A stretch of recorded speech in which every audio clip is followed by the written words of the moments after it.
Selamat pagi teman-teman semua. Kita kembali lagi di mata kuliah Cloud Computing. Pada pertemuan keempat ini kita akan membahas tentang infrastruktur cloud, terutama pada konsep multitenancy.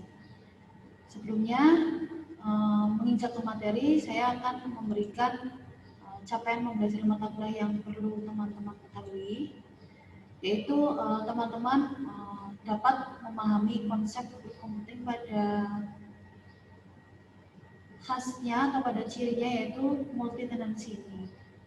Adapun materi pembelajaran yang nanti kita akan pelajari bersama, yaitu yang pertama adalah definisi, kemudian ada perbedaan single tenant dan multi tenant, kemudian yang ketiga adalah tingkatan multi tenancy, yang keempat adalah klasifikasi multi tenancy berdasarkan data, kemudian ada kelemahan multi tenancy, dan yang terakhir adalah risiko keamanan multi tenancy. Baik, kita akan menginjak subbab yang pertama, yaitu definisi. Jadi multi-tenancy sendiri artinya adalah seperti sistem penyewaan sebuah infrastruktur cloud agar sumber dayanya bisa terbagi secara merata. Jadi bisa diibaratkan itu seperti konsep makan sepiring bersama-sama, misalkan berdua, bertiga, dan seterusnya. Jadi nanti ada hal-hal yang menyebabkan atau hal-hal yang mencirikan kenapa sebuah sumber daya bisa disebut multi-tenancy dan bisa disebut single tenant. Oke, kita ke pembahasan selanjutnya, yaitu dari definisi sendiri. Multi-tenancy itu arsitektur cloud yang memungkinkan setiap tenant atau setiap bisa dibilang setiap satu wadah gitu ya, supaya teman-teman mungkin mengilustrasikan yang lebih mudah ya. Satu wadah, nanti ada gambar yang memvisualisasikan. Jadi dari suatu layanan cloud berbagi sumber daya dengan tenan yang lainnya atau dengan wadah yang lainnya, jadi berbagi. Nah, tenan dalam hal ini bisa disebut pengguna atau pihak yang menyewa sebuah layanan cloud. Jadi tenan itu bisa diibaratkan jadi tempatnya itu berbeda-beda sesuai dengan kepemilikannya masing-masing. Nah, penyedia cloud sendiri memiliki sumber daya resource ya yang sangat besar, dan setiap tenannya atau setiap penggunanya nanti akan menggunakan resource yang sama. Kemudian di sini ada perbedaan single tenant dan multi tenancy. Apa saja yang menyebabkan dua hal tersebut berbeda? Yang pertama adalah multi tenancy sendiri digunakan untuk tujuan ekonomis, karena dengan arsitektur ini pengembangan perangkat lunak atau software dan biaya perawatan dari layanan dibagi untuk semua tenant atau semua wadah atau semua pemilik, jadi dibagi dengan sama rata. Kemudian apabila single tenancy, yaitu sebuah arsitektur di mana setiap pelanggan memiliki perangkat lunak atau software mereka sendiri dan diberi akses untuk melakukan coding atau melakukan pembuatan kode pemrograman. Jadi terlihat di sini bedanya bahwa kalau yang multi tenancy ini akan memiliki sumber daya yang sama rata. Nah, namun kalau yang single tenancy ini nanti akan diberi akses khusus untuk melakukan coding ya. Kemudian bagaimana keuntungannya? Yang pertama yaitu multi tenancy, providernya hanya harus melakukan update sekali. Jadi nanti setiap wadah istilahnya, setiap tenant nanti akan punya providernya, kemudian si provider tersebut atau penyedia layanannya itu akan melakukan perubahan atau update itu sebanyak satu kali saja. Untuk single tenancy, provider mengakses setiap instance dari perangkat lunak untuk melakukan pembaruan. Jadi mengaksesnya itu istilahnya setiap bagiannya itu harus diakses masing-masing. Oke, kita ke pembahasan selanjutnya. Nah, ini perbedaan secara gambar ya, divisualkan secara gambar supaya teman-teman mungkin bisa lebih mudah memahami. Jadi yang sebelah sini adalah yang single tenant, kemudian yang sini adalah multi tenant. Tadi sudah disebutkan bahwa kalau multi tenant itu satu resource yang sama tapi dibagi dengan sama rata. Nah, ini. Nah, single tenant yang seperti ini. Jadi terlihat perbedaannya dari sumber daya yang dihasilkan dan yang dibagikan. Mengapa multitenancy itu bisa kita sebut bisa dijadikan atau bisa disebut rentan atau bisa kita asumsikan bisa saja rentan atau mungkin terkena hal-hal yang mengalami risiko keamanan. Nah, ini dia alasannya adalah hal yang menjadi pertimbangan yaitu arsitektur multitenan ini ada skatnya untuk setiap tenan. Nah, keuntungan ekonomisnya yang didapat dari berbagai sumber daya yang sama berarti mengorbankan. Nah, ada kata-kata mengorbankan ya. Nah, berarti ada yang bisa dikatakan dirugikan dalam hal ini, yaitu aspek keamanan. Jadi bukan tenannya per bagian, tapi aspek keamanan yang mengorbankan aspek keamanan tersebut. Nah, bayangkan setiap tenan memiliki data sensitif. Nah, misalkan tadi ya di gambar ada 3 tenan. Nah, misalkan salah satunya itu memiliki data sensitif. Nah, karena di berbagai sumber daya, maka bisa jadi atau bisa dimungkinkan konsep multitenancy ini akan berpengaruh terhadap data yang dibuat oleh tenan tersebut. Tentu, jika tidak ada sekat di antara setiap tenan, maka data dan bisnis prosesnya akan transparan. Kemudian pada sistem yang sama, bekerja dari resource yang sama. Sekat tersebut tadi kita sebut sebagai isolasi. Jadi dengan multitenancy ini, cloud itu dapat memilih tingkat isolasi mulai dari berbagai perangkat keras yang akan kita gunakan. Misalkan menggunakan virtual machine.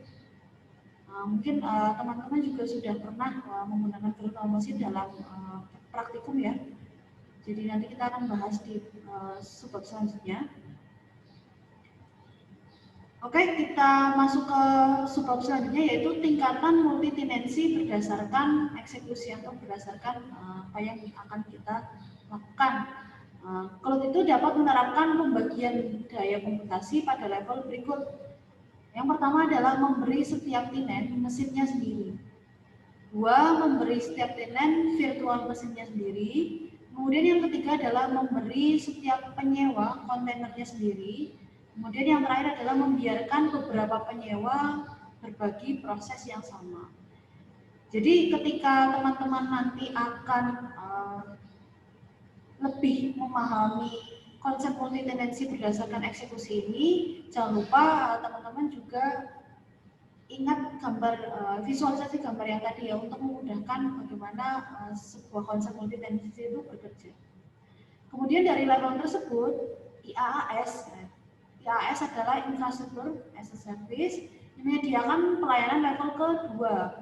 Sedangkan penyedia layanan PaaS, platform as a service, dan SaaS, software as a service, harus memilih di antara level 2 atau 3. Nah, ini ada perbedaan sedikit. Kemudian multitenancy berdasarkan data. Jadi bagi sebagian besar aplikasi, kita perlu menggunakan sistem database yang berjalan di atas perangkat keras yang tepat.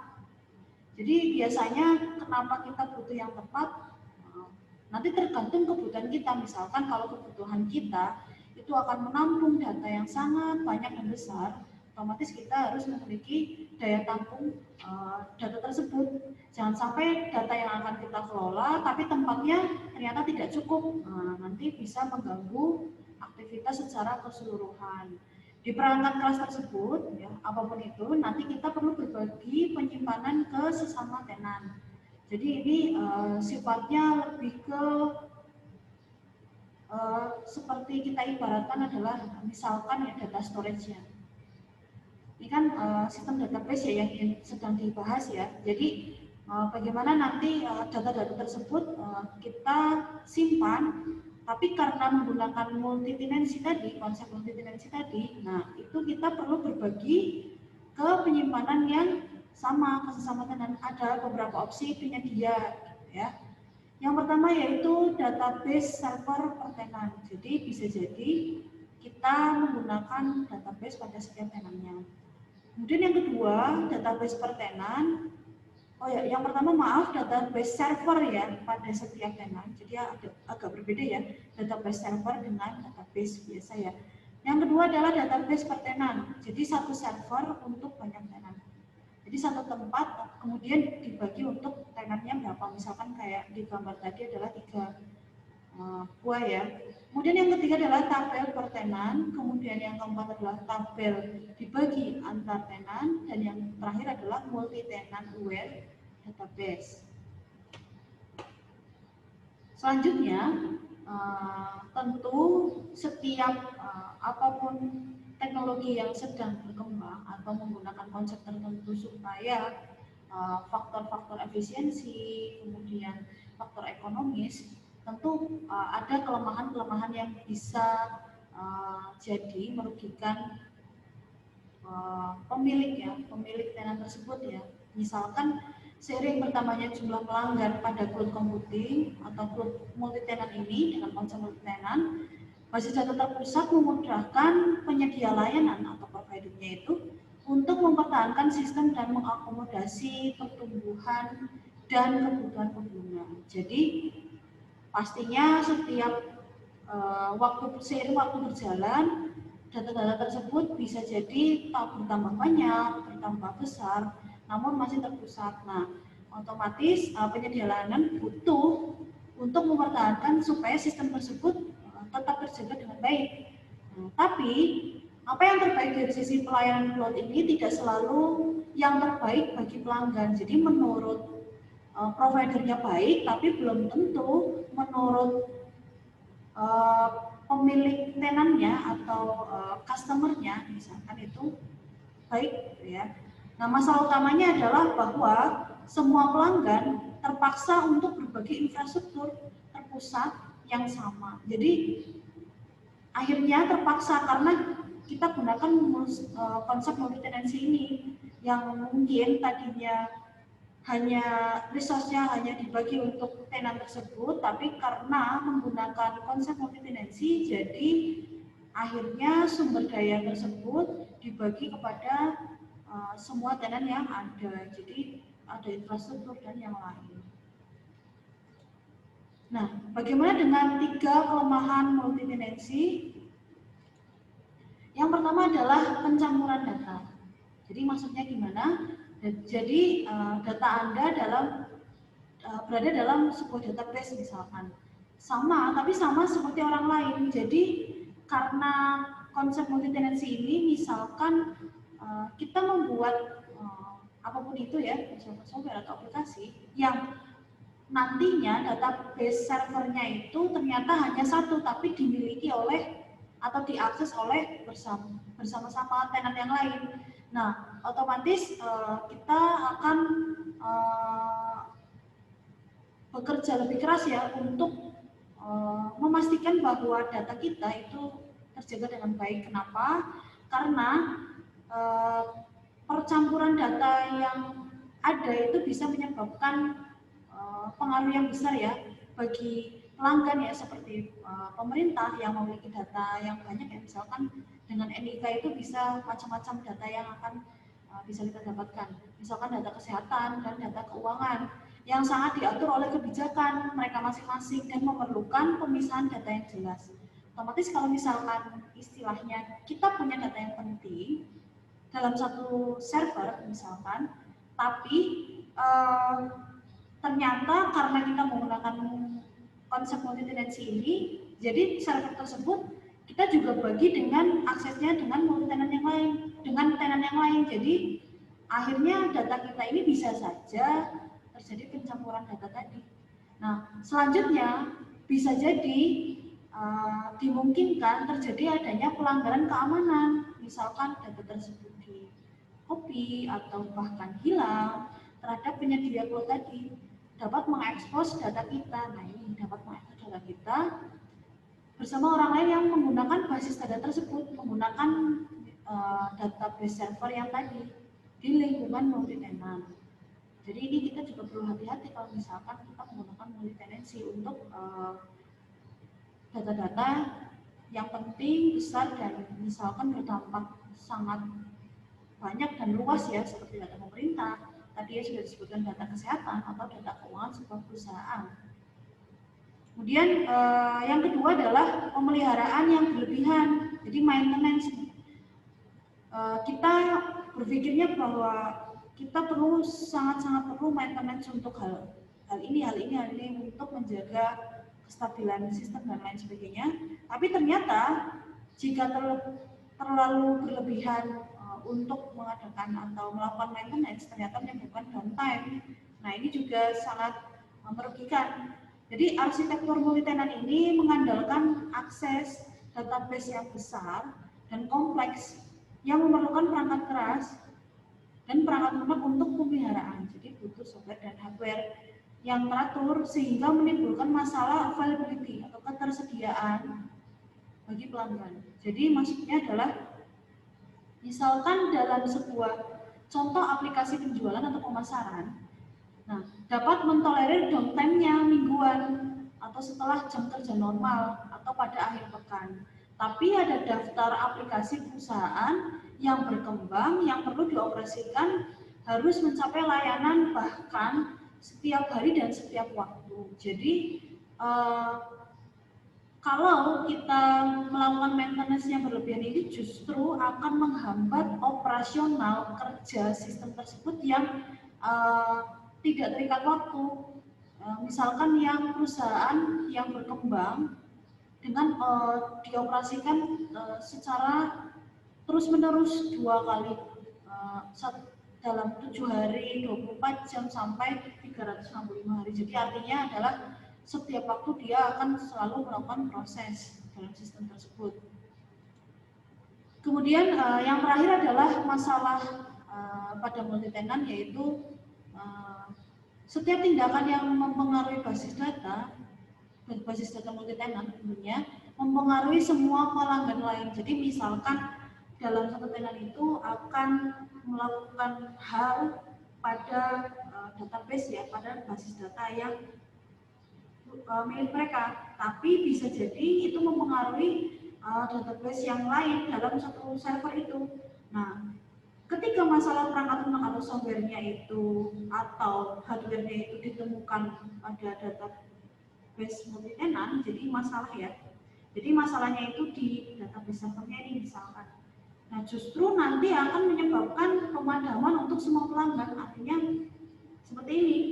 Misalkan 1 dari 3 itu melakukan sesuatu yang berhubungan dengan database server tersebut. Nah, yang terjadi adalah database tersebut secara gampangnya itu, secara mudahnya itu tidak bisa diakses atau down atau dan lain sebagainya. Nah, ini justru menghambat tenan yang lain, 2 tenan yang lain tidak bisa mengakses database server tersebut. Nah, ini kan tentu merugikan. Jadi ketersediaan dan upgrade terkait semua pelanggan lain itu yang berbagai multitenancy itu juga penting. Jadi supaya setiap tenan itu juga perlu mengetahui risiko-risiko dari hal yang dapat menyebabkan kerugian secara bersama, karena kan berbagi sumber daya ya, berbagi dalam server yang sama. Kemudian untuk pelanggan enterprise tidak ingin mentolerir pendekatan bersama pada aplikasi kritis bagi kesuksesan mereka. Artinya mereka perlu ketersediaan availability data mereka benar-benar terisolasi dari tenan yang lain. Jadi maksudnya adalah meskipun database servernya itu satu dan dipakai bersama, tapi untuk pelanggan enterprise ini inginnya itu ada semacam perlindungan data yang lebih supaya data-data tersebut tetap terjaga ketersediaannya, tetap utuh ya, tidak terpengaruhi oleh kegiatan tenan yang lain. Nah, otomatis mereka akan melakukan upgrade yang sesuai dengan jadwal operasional mereka sendiri. Kemudian bagaimana risiko keamanan multitenancy ini? Nah, di sini dalam lingkungan multitenancy, keamanan lebih banyak berfokus pada pemisahan logis. Jadi pada banyak lapisan daripada pemisahan sumber daya secara fisik. Jadi karena tadi kita misalkan ada 3 tenan, jadi kita perlu membagi supaya ada keamanan yang lebih jelas. Nah, beberapa penyedia cloud karena menggunakan konsep multitenancy ini akan berimbas pada sulitnya melakukan audit dan penilaian oleh pengguna layanan ya.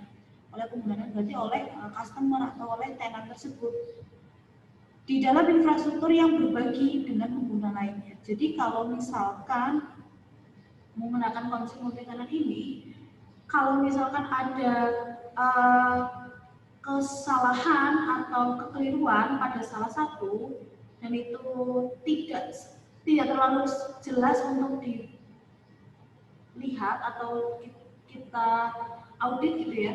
Nah itu justru akan menyulitkan providernya atau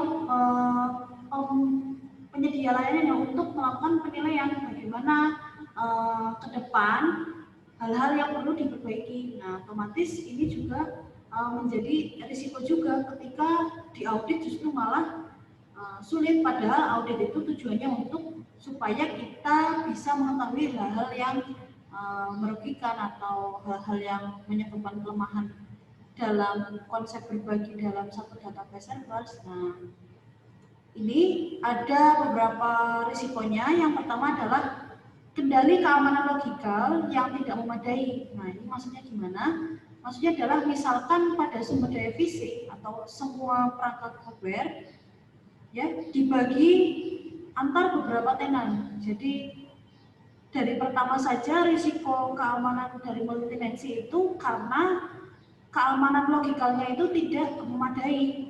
Nah, itu berarti ketergantungan pada hal-hal ya, yang terkait infrastruktur tadi.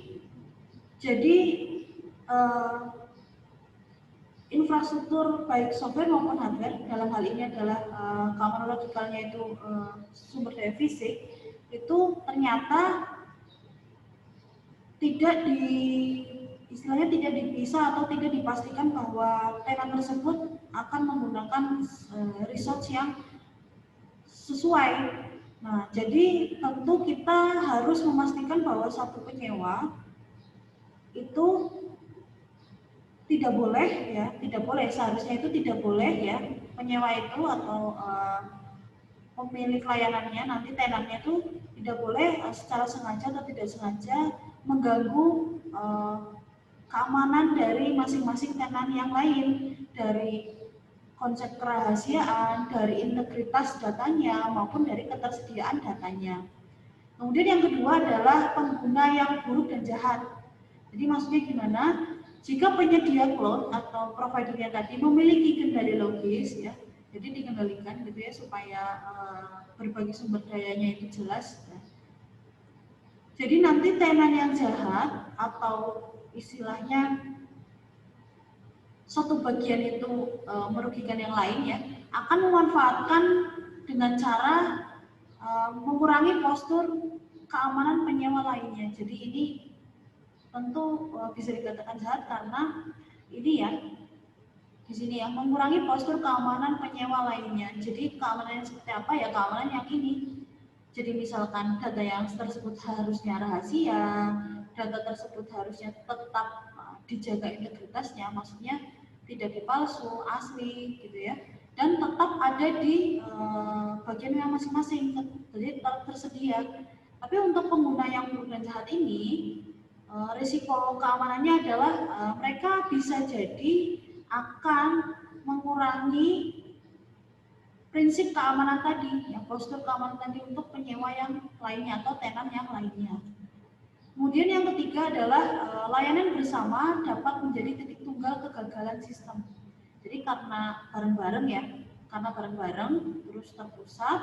Jadi kalau misalkan penyedia layanan tidak mengimplementasi arsitektur yang baik, istilahnya tidak membangun database server sebagai resource sumber daya yang bagus dan baik, maka hal ini dapat dengan mudah menjadi titik kegagalan untuk semua tenan.